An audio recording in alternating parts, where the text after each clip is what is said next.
Часть Черноморья, хороший результат. Да, результат действительно неплохой. Ребята играли хорошо, сегодня дали все силы. Там в некоторых моментах немножко не повезло. Черное море, конечно, видно, очень опытные игроки, все как один.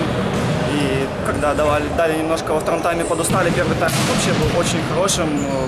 Я думаю, всем он понравился, как мы защищались. Во втором тайме действительно начали силы покидать, потому что без мяча весь матч играть тоже достаточно энергозатратно.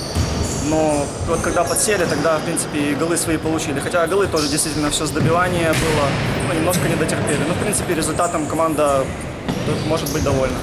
Использовали ошибки в обороне Черного моря. За счет чего удалось это? Да, действительно, первые два гола с ошибок забили, а третий гол получился хороший, как наигрывали. Прошла стенка на дальнего, как по учебнику. Нас этому тренируют, и вот наконец-то получилось у нас. Сегодня будет центральная игра на МКВ «Эпицентр» Таирова. Кто фаворит этой пары? Мне кажется, «Эпицентр» Таирова, у них сейчас собралась более сильная команда, плюс МКВ после тяжелого выезда, у них тяжелый выезд был на первую лигу. Мне кажется, с минимальным преимуществом «Эпицентр» сегодня выиграет.